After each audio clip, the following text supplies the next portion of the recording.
Today, I'm starting on the facade wall in the basement. I hope it's not too dark in here. Doesn't seem to be too bad. The task today, or over the next few days, let me zoom out here, will be to insulate this lower part of the concrete. And I'll take you through that as I do it. And we're gonna build the facade wall here.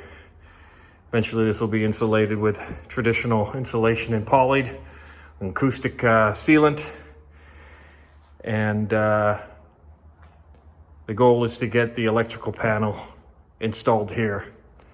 So we're gonna take the tech cable, we're gonna drill some holes in the facade wall and feed it through the facade wall and have it come up to feed the panel. So thanks for joining me. I'm glad you did. Okay, so what I'm doing is taking this 2-inch DuPont SM30 insulation and I'm going to be bonding it to the concrete.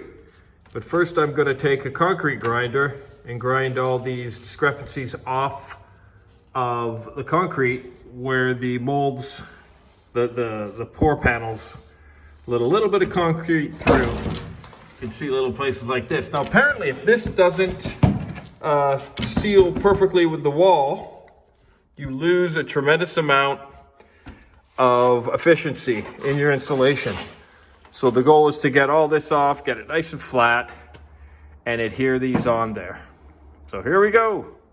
Okay, now that I've got the first panel fitting in there, I've cut the hole for the tech cable to come out. Gonna use a little of the old PL300 LePages, and I'm going to put a little glue along the back there so it's sealed in there nicely. Okay, so I got the high density insulation board adhered to the concrete wall. And as you saw, I ground off all the big lumps. I noticed in some videos, guys just chip them off kind of rudimentary with a chisel, but I kind of ground them right down smooth and get a nice contact with the concrete. Make sure there's no air gap, because it's bound to make a difference. A little bit of spray foam where you fit it around the pipes and stuff. I'll cut that later, clean it up a little bit. So now I'm going to attempt to build the facade wall out of 2x4s. Okay, that's what I got done today. I got the rigid insulation, ground off the concrete, made it nice and flat. Used proper foam insulation adhesive so it doesn't melt it, and taped the joins. This is my first stint into dealing with insulation. I realized there's poly that goes over it, and I did poly up in there. Why you can't see it, up in these pockets here. It's all polyed. But I got a guy coming over on Monday morning. He's going to advise me, make sure that I'm doing it right, so I don't have to take everything apart if it isn't. But the primary goal here is to get this electrical panel, this tech cable, strapped to this and up to where the electrician wants to put the panel in. And then I'll have electricity down here. So it's pretty exciting. The house will have its own electricity source. Okay, got a door update. I finished laminating the sides.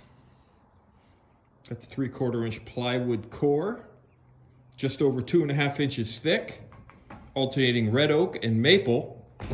Weighs over 250 pounds. I'm guessing. It's like a vault door. And I'm getting ready to hang it. That'll be the next step. Also gonna polish it up real good on both sides. And I'll probably hang it, but I'm gonna research having it hung. I might get a price on having it hung, but I don't even know how these guys are gonna manage the weight, so I'll probably have to do it, but it's pretty much done. What a thing. I wouldn't want to buy something like that. But if this works out, I might just do the front and the back door too. Exterior doors are not inexpensive, and something like this, to buy a hardwood door like this, I don't know, I dare to speculate what the cost of something like that would be. I'm pretty happy with it. Stay tuned, we'll see how that goes.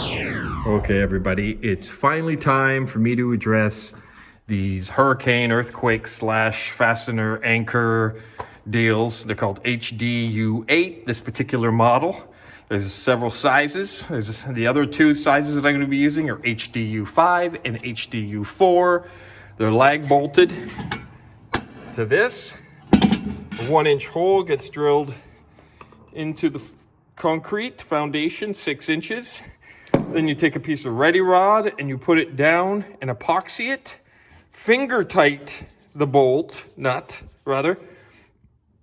But they want 3 cripples. This is called a cripple, this piece of wood here. They want a triple cripple situation for the HDU8s. So I've taken out this blocking a moment ago. I'm adding 2 more 2x6 cripples. Then I will drill the hole and the ready rod and the epoxy and the lag bolts. And that's what I gotta do 30 times over. These aren't very inexpensive. I'm not very happy about any of this.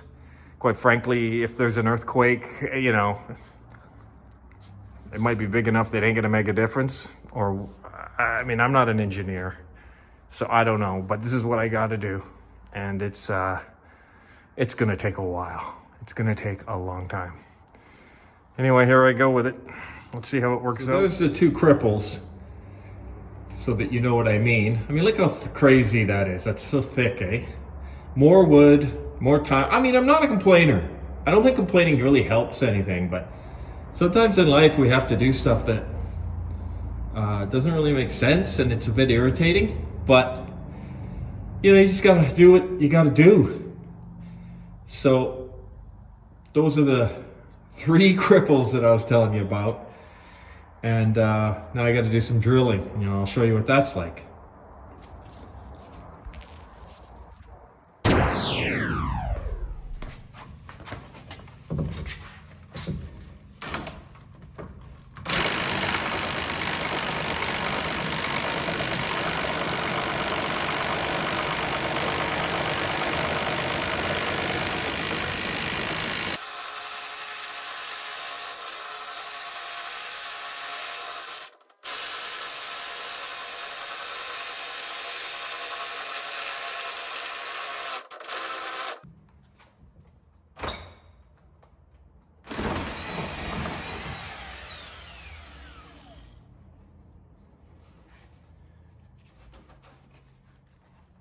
Oh, that concrete dust.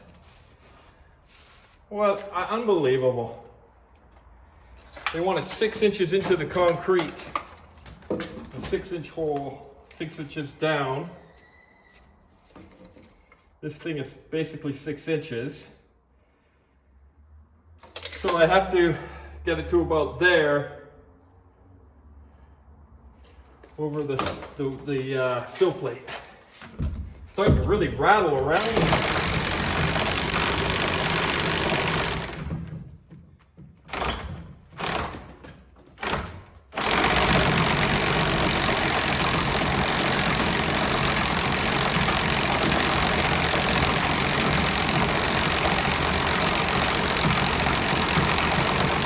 I think I hit some rebar.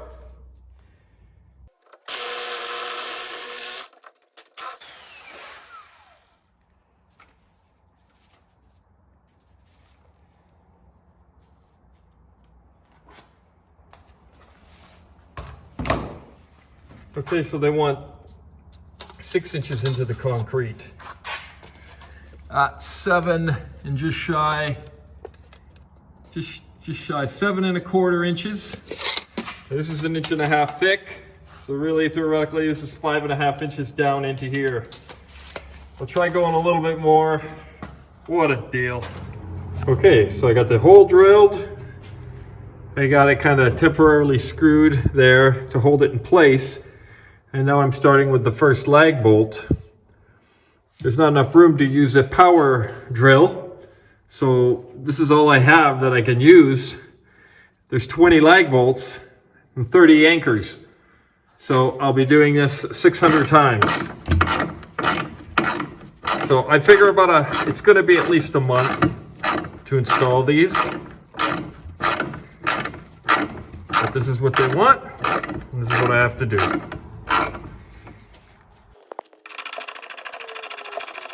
I made a little mistake. I measured where the hole was, drilled the hole. Turns out that I was 1/4 of an inch out, so I put this shim in here. I'm sure that'll be fine, but I won't make that mistake again. Next time I'll drill the hole 1/4 of an inch closer to the cripple. Too much. Insane. Maybe I'll get lucky and I won't be so cramped up for the next one. Now, the other ones, the rod, this one's a single, but most of them work in double. There's one directly above, and the ready rod extends all the way down. They both connect to the same ready rod, and it goes right through the floor. So I don't know what you do in a case where it hits something like that, but I guess that'll be yet to be seen. Okay, so I have 6 slag bolts in so far. I'm having to kind of just use this little thing here because I can't fit any power tools in there, like I said. You see this thing, the way it's curved like that, and it fits in here like this. And then there's a piece of ready rod that I'll cut. It gets epoxied into this hole, and they only want this finger tight. You know, I guess this is all the engineering mechanics of it. And then I'm assuming that when the earthquake comes and your foundation shakes, this thing can like go back and forth, I guess, and go like that. I have no idea, to be honest with you. But I'm not an engineer, but to be honest with you, I don't know. Anyway, I don't think you'll see this in the Philippines or in Brazil. Only in the West. Built like a brick, you would know what house.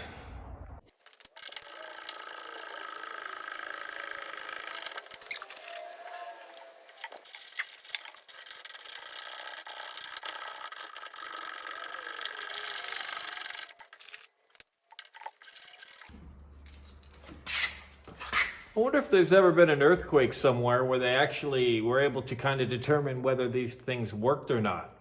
How would you... I guess they simulate an earthquake or something, to come to the conclusion that this is the way to go.